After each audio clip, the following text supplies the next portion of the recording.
Hello, my friend, and welcome to Genealogy Gems podcast episode number 266. Inheriting genealogy is a big responsibility, and it can be a bit overwhelming. Even if you haven't been fortunate enough to receive much from other researchers in your family, chances are the descendants that you have are going to be faced with inheriting your research. And that's why this week's episode of 11s with Lisa is for everyone. This is episode 74. As exciting as it can be to receive some new genealogical information, it can present a few challenges. Things like figuring out which piece of information is actually correct, finding a way to process it and blend it into what you already have, or if you're new to genealogy, what you don't already have. And you got to find a place for it. And there might be a few hard decisions to make about what you can't keep. We're going to do it in a methodical way that is going to make it a little bit easier, maybe a little bit more enjoyable. So, okay, I have inherited genealogy from somebody in my family. Yay for me, but now what? I know. I've gotten this email several times from different people, and I know it is on people's minds. Jim wrote me an email not too long ago, a couple months ago, and he says, I'm going through my family tree, and I have a question. My aunt spent a lot of time back in about 1985 and had a huge hardback book of printed up on the family history, on the family tree. But I was told by a few family members that some of the information in it isn't true, which is possible. How do I go about doing my own research and properly compare the information? I need to figure out what is right and what is wrong. This is fun, but frustrating at the same time. Thanks. Well, that's just one book, right? I mean, how nice to get a compiled history like that. And that can pose its own challenges. Sometimes we get even more stuff than that. The most important thing, and I think Jim alluded to this in his email, is don't take it at face value. So accuracy is really one of the biggest concerns that we have when we are lucky enough to have somebody drop off a book or a box or a truckload full of stuff. And we have to kind of figure out what they've been doing and if they did it properly, especially if this researcher, who's being generous with you, didn't cite their sources. Not everybody even learns about source citation when they get busy and learn how to do genealogy. They might just be doing it as a hobby. They feel like, hey, this is fun, this is for me, and you don't really worry about it. But it's something to consider, particularly now that you're inheriting that research. There's no way to know if an ancestor on their tree is truly your ancestor until you look at the genealogical source documents for yourself. So you are going to have a bit of work to do on your own to take all this information in and do it wisely. Now, if they haven't listed their sources for each piece of information that they've included, then we have to go and find those sources. And the good news is, like in the case of the book that Jim got from his aunt, there's probably birth, marriage, and death dates at a minimum listed for each person. And hopefully there's a couple of locations, like they were born in this state or this town. So you already have a lot more to go on to be able to track this stuff down. It's not going to be as hard as just starting with a completely blank slate. So the good news is that process of finding the records and verifying the information should go a lot quicker. And if you can't find it, then you might know there's a problem. So the process always remains the same. Even when somebody hands you what looks like a finished genealogy, you still have to start with yourself and work backwards. That's really how all of us do genealogy from the very beginning. We write ourselves down and we figure out who our parents are and our grandparents, and we go from there. So when you pick up a book like this, it can be really tempting to jump back to some interesting ancestor that you've never seen before and start there. But let's take a moment, go back to the beginning, When you first inherit that genealogy research, we know we've got to go do some research ourselves to verify it. What are we going to do first? Okay, so Jim inherited a single book, but you might be lucky enough to have gotten a truckload full of stuff, or maybe a big cardboard box. Through the years, I literally have received all of it. I have had everything from a single book that my great aunt gave me to an entire truckload full of stuff I brought home after my grandmother's funeral, to a cardboard box that my uncle had brought over to the house one day and left on a footstool in my living room. And I walked in and went, oh, yay, right? I mean, they're all cause for a genealogy happy dance. Well, what are we going to do with this stuff? Before we just kind of jump in, I think one of the best things that you can do is try to divide the information by families. So there might be info coming to you where a lot of it is your direct line, but then there are some people who've married in, and depending on who gave it to you, in the case of Jim, he got it from his aunt. So she may have stuff on her husband, other families that don't really impact his family tree, or at least are not a huge priority for him. So I like to take a moment and kind of divide it up into families. And this photograph is just one example of somebody receiving a whole lot of genealogy, and it comes in all shapes and forms and levels of organization, right? So what I like to do is I place each pile that I've created, and I sit down at the big table and kind of put it into the piles by families, and then get those into clear stackable bins. And what I'm doing is I'm putting each pile into a bin, and I'm trying to hopefully take a moment and get it into as much chronological order as I can. Now, that's not going to be perfect. Perfect is just going to have to be set aside quietly for a while because, we're going to do the best we can, and we have to do it within the amount of time that we have available and the space. So we're going to try to just, glance at it, get things kind of in order. If there are some dates on things, great. We know, generally speaking, what chronological order we can put it in. But we need to then quickly label the box before we lose track. Now, on these small boxes, I had just a simple label in a Word document, and I would just go back in and retype every time who it was. I have the surname, but I like to put who it came from too. So I have several different small boxes here: photographs and negatives, knickknacks, keys, handkerchiefs, keepsakes, books, documents. And I wouldn't put a sticker on here. My hope is I'm going to absorb all of this and I'm going to get it put into another place, and I get to use this box for something else, maybe to organize my other closets, which would be really nice. I also have the bigger boxes. You can see here. And what I did with this, you could get a 3x5, like a little 3x5 card and get a medium black Sharpie pen, and you could write on it the name. But the nice thing about this is if you put this on a sticky note or a 3x5 card, just set it inside the end of the box. And because these boxes are clear, they show right through. You don't have to tape anything, and you can always take it out. My hope is always I'm going to get through this stuff, and then I'm going to be able to use these boxes to organize other things. And I love that the lids are super stackable. So they have a little ridge inside. That makes it just a huge difference. And they're snap on, snap off. I recently got some bins where you had to take the handles and do them off and put them on. Oh my gosh, I broke a fingernail the first time I did it.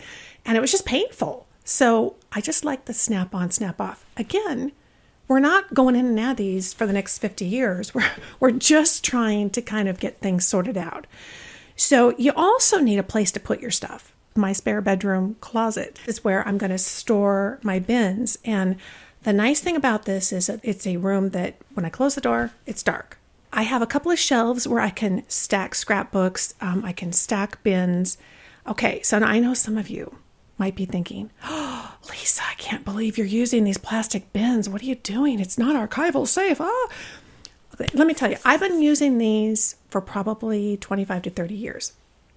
And I can tell you that more important than super archival safe and all that, and those are really expensive boxes, is that it's in a temperature stable room. It's dark. and I'm not disturbing them. I have opened these boxes and everything looks exactly the way I put it in there when I got it. Some of the stuff I've had a long time, a lot of it is just a recent project I've been working on. So again, the goal is not that it's going to sit in there for 25 years. The goal is that we're going to divide it up, keep it clean, keep it protected from dust with a snap-on lid, keep it protected from the light so it's not shining through the box and discoloring anything. And we're also trying to keep it temperature stable, which is around 72 degrees in our house. You accomplish those things, the box is going to be fine. And it certainly has been for me. If you want to go and spend $30 a box, you can. I can't afford that. So it's really nice to be able to head to Target, grab some of these, they're on sale, and be able to use them. And like I said, my goal is that I'm going to fill these up, started sorting things out by family, and I'm going to be able to go back in and pull these out and work on them one by one. So a spare closet works great, even under your bed, which I've done that before too. You just make sure you measure before you go to the store to buy your bins, but that can work in too. Then the important thing to me is that everything is undisturbed and easily accessible, and most importantly, all in one place. So in my early days, when I was, younger and had 3 kids in the house and, all kinds of things going on, I would kind of I might box a few things up, but I end up scattering it in different places. And I tell you, even now, I still come across things. I think, what is that doing here? So I know I'm probably the only person that happens to, but, you can end up with things kind of scattered. And so then a project gets kind of thrown off because you're like, oh no, I'm missing this whole piece. So having it all together is really important. You're trying to carve out enough space to make that possible. And certainly this closet has worked out really well for me. And now in the evening, Bill and I might sit down and watch a movie, and I will pull out one single box and put it on my lap and kind of start going through it. Now, some of these things are just knick-knacky things. And other things, it's actually genealogical research. It's papers and stuff. I have lots of knick-knacky things. So I've been kind of going through those kinds of things on my lap in the evening and kind of keeping track and creating a spreadsheet of who I want to give some of these things to and where they came from and what I remember about them. So we have the physical stuff and we have the genealogical information stuff. I'm going to focus today on genealogical information, but I very much would like to do another episode on just the physical stuff. I had a comment this morning on the show notes page for this episode asking for just that. And I think it's a fabulous request. And so we need to do that. I'll be back with more ideas on dealing with your inherited genealogy right after this. Are you in search of a free facility to help you take your family history research to the next level? Well, consider planning a trip to one of my favorite places, the Genealogy Center at Allen County Public Library. It's located in Fort Wayne, Indiana, and the Genealogy Center is the second largest center in the nation for genealogy and one of the best places to research family histories due to its really extensive collection and services. The Genealogy Center has more than 1 million physical items, and they've got trained genealogists who work there who all have unique specialties, and they're available to help you find success for free. Use the services and materials at the Genealogy Center in Fort Wayne, Indiana to take your family history research to that next level. Plan your trip or book an appointment at visitfortwayne.com/genealogy. That's visitfortwayne.com/genealogy.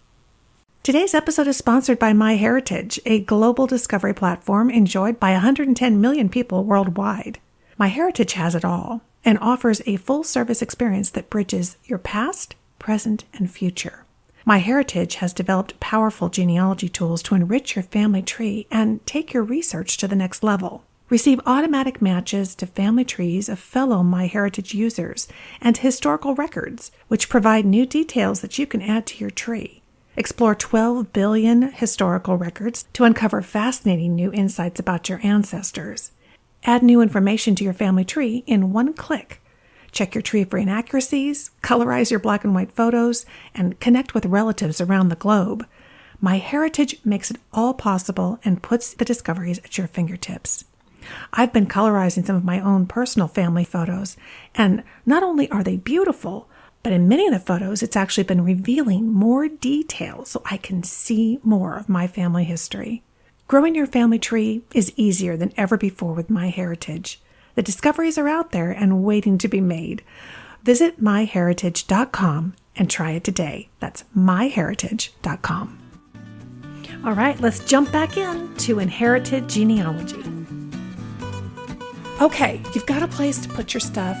You've divided it up. Now, if what you inherited is binders, books, that kind of thing, things that have already been somewhat organized, maybe a scrapbook, the important thing is to don't take those apart. So what I got, a lot of my stuff came to me in big cardboard boxes where somebody just threw everything in. So the dividing and conquering process works really well. But for the scrapbooks and things I got, when I first started getting them, and the word gets out, you're a family historian, that tends to happen, I would think, oh, I need to protect these, and they don't seem very safe and protected in this scrapbook. It's not archival safe. And I found that I could actually do more damage by taking things out. I have ripped more than one picture in my years, and you lose the context. That's the most important part. Whoever put it in that book knew something about the pictures, knew something about the stories, and they probably had some type of context. So don't do that. Kind of resist the urge to pull everything apart. Rather, in my closet, I made sure I had some shelves, and I got those scrapbooks lined up, and I tried to kind of put them in there basically in chronological order. So when I'm ready to deal with that decade or that time frame, I can go and pull that as well as a box. So there's definitely something to be learned from the order in which things are put into books. So make sure we try our best to retain that. So we need to take inventory and prepare to track your progress, because the truth is you're not going to get all this done in one sitting, most likely. And fingers crossed, somebody else is going to come along next week and maybe bring you some more stuff from the other side of the family. So this could be an ongoing thing. It has absolutely been ongoing for me. And so I needed a way to make sure that I had a process for tracking kind of where I'm at in my project. Because as you know, sometimes you do it daily, and then all of a sudden it's 2 months before you get back to it because life gets in the way. So if you set up a process that makes it easy to pick up the project and put it down while keeping track of where you left off, you're going to be in really good shape and you're going to avoid duplication. So there's a couple of different ways that you can track your progress. You might want to create a spreadsheet. Now, Bill is the king of spreadsheets, and I've never even balanced a checkbook before in my life, so I don't know much about accounting or anything. So I really steered clear of spreadsheets. But then, as I got further and further into genealogy, I realized these are super helpful, and he would show me kind of how simple they were to kind of set up. So I really like using spreadsheets as research logs and project logs. But you could do a Word document. You could use Evernote or OneNote. We talked about that in episode 70. So create a note and just keep track from there. They're adding some features like you can throw tables in there and all kinds of stuff. So it's very possible. You can also make checklists. You could have a simple spiral notebook, just something that's going to stay with your project that you grab a bin, you grab your log, and you get back to exactly where you left off. That's the idea. So as I said, I use Excel spreadsheets to track my progress in my project and to know what I've already done, what I have not. I like them because I learned how to make tabs a couple of years ago, and boy, did that change my life. So it's not just the one screen when you open up Excel. You really can create many different tabs along the bottom, each one being their own worksheet. So if I inherit a book and I got a couple of scrapbooks, I have a computer disk I need to go through, I have one of those pop-up address books. I got one of those for my grandmother. Each one of those has a tab so that I can just tackle that item and be able to track kind of what I'm getting done. So tabs make that really simple. And the nice thing is your spreadsheet's going to provide a complete inventory at a glance. If you sat in on my Alice the genealogist and how she avoids falling down the rabbit hole, we talked about the heirloom worksheet and having almost a binder or a PDF document, something where we're kind of keeping track of all the heirlooms that we have and where they came from and photographs of them. Well, this Excel spreadsheet could come in super handy to just toss in with that so that, again, you don't have to reinvent the wheel. You're already inventorying things as you're going through your project. So this is going to be wonderful for the people who are going to inherit all this stuff from you too. And it's really easy to add columns to your spreadsheet. And you could include the type of item it is, what date you're working on it. You could add information that it contains, notes that you want to make, all that kind of stuff. So sometimes I find that on different tabs for different items, I have different columns. So do what works for you. Okay? There's no hard and fast rules. There's nobody's going to come along and say you're doing it wrong, right? Okay. So you've already kind of dealt initially with the physical stuff, and you really are set up for success at this point. So now you got to get yourself a genealogy software program. This is a must-have, whether you're new to genealogy or you're experienced. I just did a presentation in Wichita, Kansas, and I always ask the question at the seminars, raise your hand if you have a database. I was floored how few people do. This is really changing because of the internet. It's influencing us as researchers, and we see, it's so simple to put your tree online. I'm just going to toss it up there. Well, now you've kind of put it totally under somebody else's control. So a software database fixes that. It helps you, one, stay organized. It's also going to give you a mechanism for consistently adding your source citations as you're working through your inherited genealogy. So a database is going to prompt you. It's going to say, you have a spot here to put what's the source? Where'd you get this? And that's key. So if you're just putting stuff on online trees, you don't always have that. You might link a record that you have found, but if you're adding data yourself, it's really easy. I've seen so many trees where they don't source anything. A database on your computer is going to serve as kind of the brain of the operations. Okay, so and we talked about this in my data workflow session that we did a video a couple of weeks ago. That's at the Genealogy Gems YouTube channel. The idea being that we do have stuff in a lot of different places. We've got bookshelves, we've got boxes, we've got closets, we've got, physical items hanging on the wall.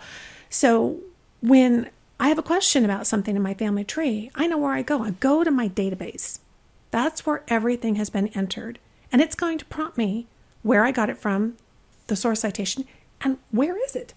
Where is it in my house? I like to make notes about where things are being stored. So I know that then, okay, now I'm going to go look in Evernote. Now I'm going to go in the closet. Now I'm going to go over on the shelves. And the database is kind of command central for everything that's going on in your family history.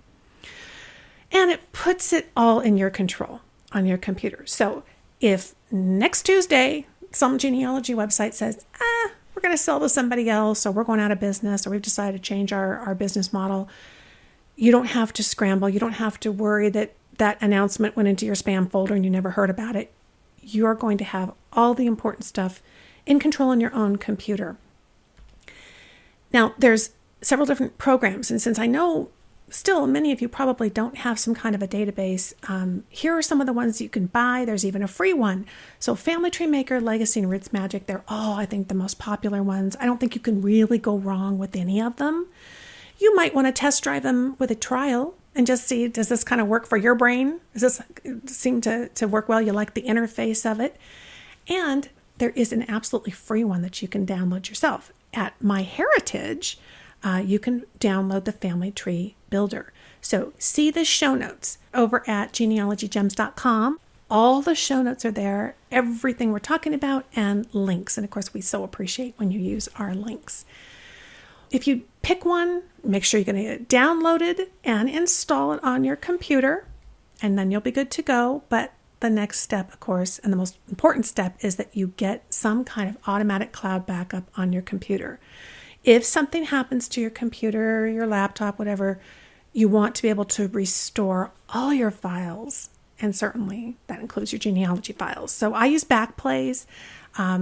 Whatever one you decide, just make that a priority. When you get that database on your computer, get that backup. You're going to be so happy you did, because there's going to be other stuff on your computer that you want to protect as well. And you can go check that out as well, backblaze.com/Lisa.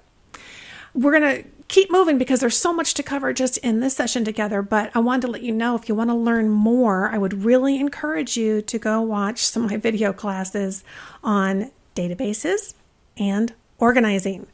Lots and lots of specific information there, how-tos, how I set up my stuff, and we have a really nice kind of growing collection of the premium videos. So if you're a premium member, you've got access to watch all those, and look for the link on every video page, on every class page.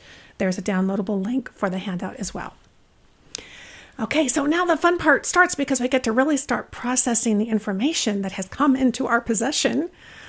Start by entering that information that you inherited, starting with yourself. Remember, we said it's really tempting to kind of jump back to some interesting ancestor you never heard about before? Well, we're going to start with ourselves. And the reason we're going to do that is we want to make sure that we can prove each relationship as we go back generationally. So if you're just relying on this book that you got from your aunt, and you're looking at a 3 times, great-grandfather, you can't be absolutely sure that is your great-grandfather until you prove each of those relationships. So that's why we do that. The database is going to give you, it's going to help you build that tree out. It's going to show it to you in a pedigree form. And you're going to be able to show how you proved it through your source citations. Because it is tempting. Make sure that you know exactly why you believe that person is indeed one of your ancestors. Because really, an accurate family tree is what this is all about, right? It's no fun if it's not true. So Jim would start by turning to the page in his aunt's book that includes him or his closest ancestor. Maybe she lists his parents. So, when he goes to the book, he may not be on page 1. So he's going to have to check the index and kind of see where his line starts in the family compiled history. And on his spreadsheet, he might include columns for, as he's going through just the single book, the ancestor. He could put in on his spreadsheet, I'm working on this ancestor, it's on this page number, and put a couple of notes about what he's doing. And because he's going to have to take a moment and not just enter that into the database, but actually wait until he can find the documents to prove that is indeed his ancestor. So he's going to enter information as he works on each person's record.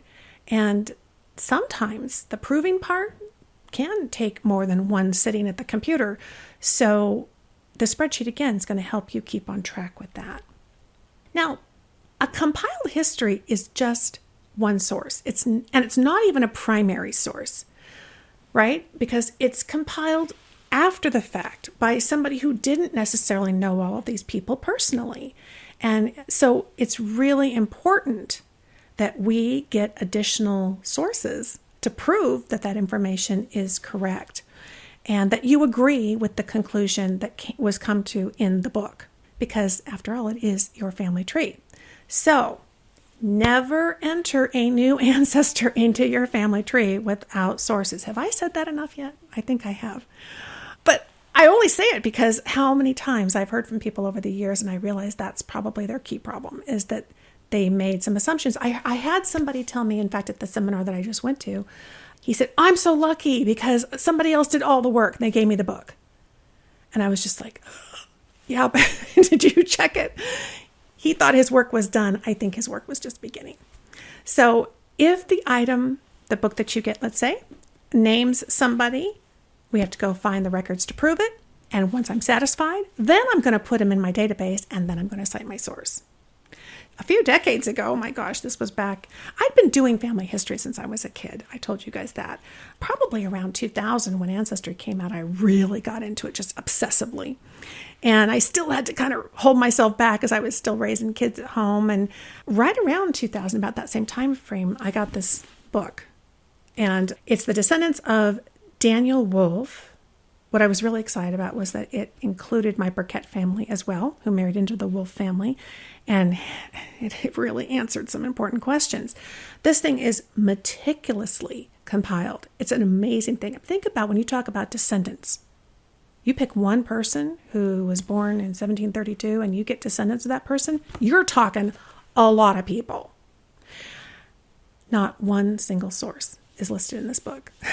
So as excited as I was, and back then I fully admit I put some of these people in my database and I didn't actually go and find additional records myself. Thankfully, so far, everything has seemed to be accurate, although there have been some dates, some first names, that kind of stuff that were off, and going back and doing my own research is what really made the difference. So what I did with this book was I found the section that got into my family, and I just put little pencil tick marks next to each person as I verified them. So the thing about this book is that it's not an heirloom. This is not the only copy on earth, right? And because it's not sourced and everything, I felt like this is really a working document. I'm going to go ahead and I can put pencil marks. I can always erase them later if I want to. And I set about painstakingly finding sources for every piece of information, particularly if that information was new to me or conflicting. So you're going to see stuff in the materials that you get, and you'll have already confirmed that. So you're ahead of the game. But you're going to see stuff that is new or that conflicts with what you've got, and that's the stuff that I'm going to prioritize. And I really focused on direct ancestors first. There's a lot of people in this book. There's a lot of people in my database, and there's only so many hours in the day. So I tended to focus on my direct ancestors and their children, getting those family groups. I didn't research everything, so I didn't necessarily focus on collateral lines, right? Or focusing on people that it's not really critical in terms of what I've already got. I feel really comfortable about what I've already proven, so I don't have to, worry about that so much. And I did not enter anything into my database that was not researched and proven. I kept track of what had not yet been researched as well. And of course, we're doing that in our notebook or our spreadsheet or whatever, because it was a long job. It took me several years to get all the way through all that stuff.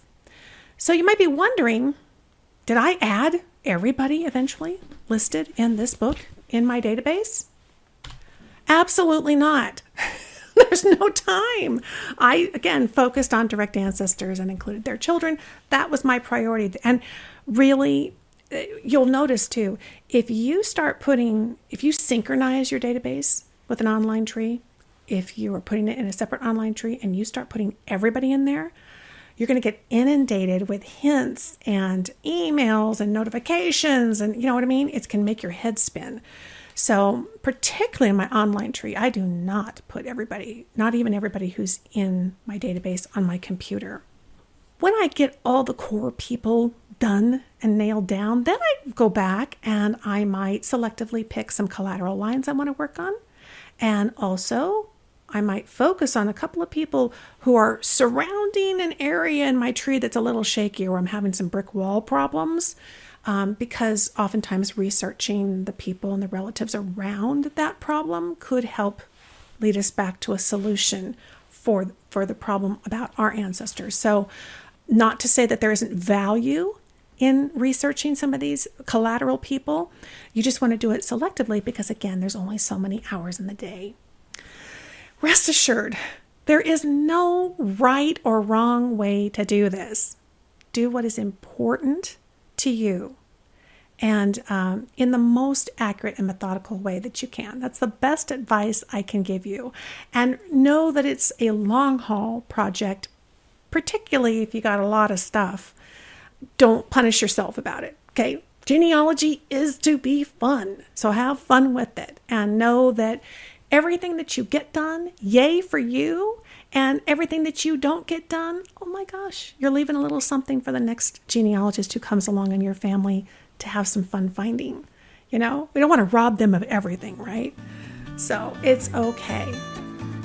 There's even more to come. It's right after this. Today's episode is sponsored by Newspaperscom, the largest online newspaper archive. Newspaperscom makes it easier than ever to find your family's story with more than 500 million digitized newspaper pages from the 1690s to today. Did your dad win a big game in high school? Did your great-grandma win a bake-off? Whether it's a familiar family story or a new discovery, the possibilities for what you might find on newspapers.com are endless. The simple-to-use tools and search features make it easy to discover, save, and share the stories that connect you with the past. Search for obituaries, marriage announcements, birth announcements, photos, and more in papers from across the United States, the UK, Canada, and beyond, stretching back 3 centuries. And for listeners of this podcast, Newspapers.com is offering 20% off a subscription, so you can start exploring today. Just use the code Genealogy Gems, altogether, no spaces, Genealogy Gems at checkout. That's code Genealogy Gems to get 20% off today at Newspapers.com. So we talked about citing your sources every step of the way. If you talk to a lot of genealogists and people who've been doing this for a while, you're probably going to hear some regrets. I think that's probably the most common thing that I hear when I speak at conferences and seminars is people are just like, oh, I can't believe I didn't cite my sources. I didn't know that. Source citations are kind of like an insurance policy. They're not very glamorous or satisfying to invest in, but when you need it, when there's a problem, boy, are you glad you've got them. So what kinds of problems come up? When would you need a source citation? Well, no tree is immune from discovering that you have an inconsistency, right? You look at somebody and you realize, oh, there's no way they could have been married then, or they couldn't have had children then. So something has popped up. And you go, uh-oh, and you have to go back and kind of review what you did. Uncovering a new source, and you find out it directly contradicts what you've already got. So now you need to be able to go back and compare them and figure out which one looks a little more authoritative and see if you can find more materials that back up one or the other. What if you get contacted by another researcher who's challenging something that you posted or you published about your family history? That happens a lot, right? If you have an online family tree, if you're doing a family history blog, I hope you are. Every time you put something out there, of course, you run the risk that somebody's going to go, that's not true. I mean, it's happened to all of us. And you might be right, but you're going to have a lot better case if you have the sources to prove it. So cite your sources. And source citations help answer the questions and prevent time-wasting duplication of effort. Oh, what is more frustrating than going back and working on a project and then you track down this record and you finally order it and you realize, oh, I looked at this 8 years ago. I mean, it's time wasted and nobody's got enough time. So what do you do when you can't keep it all? As painful as it is to say, it isn't always possible to keep all the items that come your way. That's just the truth of it. And the reality is shelf space, closet space, that's all at a premium, right? And there's so many things competing for that space. So it's limited. And depending if maybe you're getting to a point where you want to downsize your house. Now it's even more of a burning challenge. And collections can grow almost unmanageable. I think I've heard that from my husband, because for so many years, the goal was, send it to me. I'll take care of it. Yeah, I'll work on that.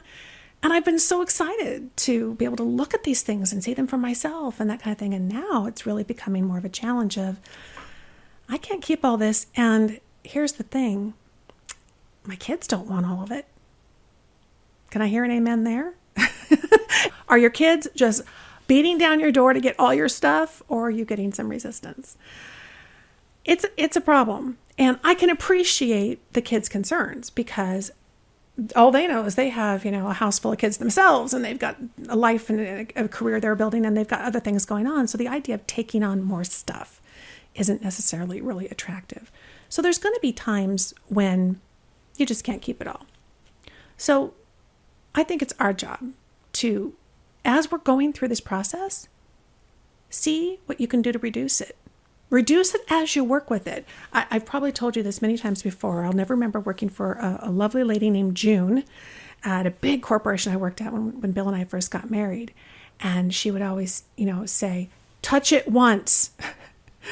Don't pick it up 3 times and not decide what you're going to do with it. You're either going to process it, you're going to throw it away, you're going to file it, but don't waste time. And so it really trained me to be far more efficient, that when I'm working with an item, now's the time to make some additional decisions about it. And one of those decisions might be do I really need to keep the physical version of whatever this item is? So strive to digitize all the items that you can that are not precious originals, that are not heirlooms, that are not one of a kind, available nowhere else. We all have those kinds of items. And those are the things that I've talked about in past episodes that I put into my paper archive system, and that goes into my binders. If they fit in a binder, you're going to keep those things that are precious. I have my grandmother's original baptism certificate in German. I'm not going to toss that. I'm going to probably still digitize it, but I'm not going to toss it. But I had a lot of stuff as I was going through things, and things that I've inherited that I realized, this is just a copy of something. And yeah, I actually already have a version, or I can get it online and I can download it. So once digitized and recorded into your database, then you can toss those kinds of items. And that's important because you want to be able to make the case to whoever you're passing your stuff on to. This is the precious stuff. This is the important stuff. These things don't, exist anywhere else. And I really have made the effort to whittle this down. And you can do it. I know you can. In fact, a lot of these boxes, what happened was the closet, I wish I had taken a picture of it before I put all the bins in there, because it was a total disaster. It was full of, the boxes that paper come in, reams of paper. Okay, so I had a lot of those kinds of boxes where they're sitting inside the lid and they're open, and I just kept putting stuff in there. When I started to divide it out, I realized I've seen this before. So I'm going through all these boxes, and I realized there's a lot of duplicates. Remember in the 70s and the 80s, it was a big deal. You put your film in to get it done, and it took 2 weeks. Kids don't even know what that's like, right? But I remember waiting 2 weeks to get the pictures back, and they would always give you double prints. Wow, you can give them to all your friends, just like Facebook now, I guess. So there were all these duplications, and I found that just by throwing away duplicates and throwing away all the what I call low quality photographs, I had pictures where somebody's half a face, or my grandmother's hand is on the lens, or somebody was just making a terrible face and I just don't want to do it to them to keep that forever and pass it on. Whatever. There's a lot, you know what I'm talking about. It's the pictures you didn't necessarily put in your scrapbooks. So you can weed those out. I reduced the entire collection by about 1/3. I was so proud of myself. And in fact, Bill kind of freaked out at first because I would throw it all in the garbage, and he'd pull the can out and go, what is this? What is this? I'm like, no, trust me. And he's like, oh no, you're right. These are all garbage. And it felt so good. I'm telling you, you're going to be happy. You're going to feel good when you get rid of all that stuff. Just think of it like, would I take the time and the energy to put this in a formal scrapbook? If you wouldn't, then probably that photo's not worth it. Okay? So get rid of all those duplicates. Reduce where you can. And ultimately, donation is an excellent option. If you can't keep it all, digitize, take photographs of items. Your phone is a really fast digitizer if you want to do that. And then you can donate your stuff to a library, an archive, a genealogical society, any kind of organization that would be interested in the history of that item. And sometimes you'll find that repositories aren't really focused on your family lines, but they're really interested in the fact that that family was from this place. So the history of a location could be really a desirable thing, and the fact that you have a piece of that location's history. One woman at the seminar that I did in Wichita, Kansas, told me that she approached the local archive and she was showing them some stuff and they got super excited and she's like, "Oh, awesome, they want my family." And they're like, "No, you have photos of a historic building that no longer exists, and we've been trying to find pictures of this thing to make it part of another project." I think they were doing a big display or something about the history of the area, and they had no really good photographs of this thing. She had it. So you never know what a blessing your materials are going to be in a variety of ways that didn't occur to you, but that would be really meaningful to somebody else. I mean, it's like one man's junk is another man's treasure. So you never know. Donation is always something that is a wonderful way to help somebody else out. And another wonderful place to do that would be the Genealogy Center at the Allen County Public Library. We talked about that in episode 31, and Allison Singleton was here and told us all about their amazing program. They will digitize stuff for free. You can send them stuff. They will take old family Bibles.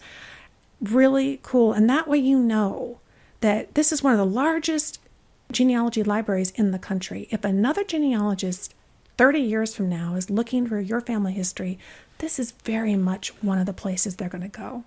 So having it in a place that would be very obvious to go look is a really good thing.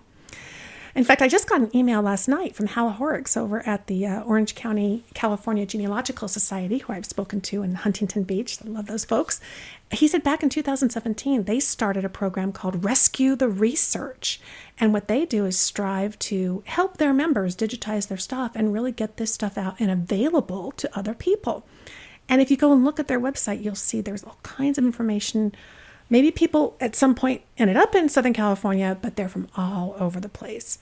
So I think this is a terrific example. If you're part of a genealogy society, you might take a look at their site and their project, what they're doing, and see, is this something that you could help your members with as well?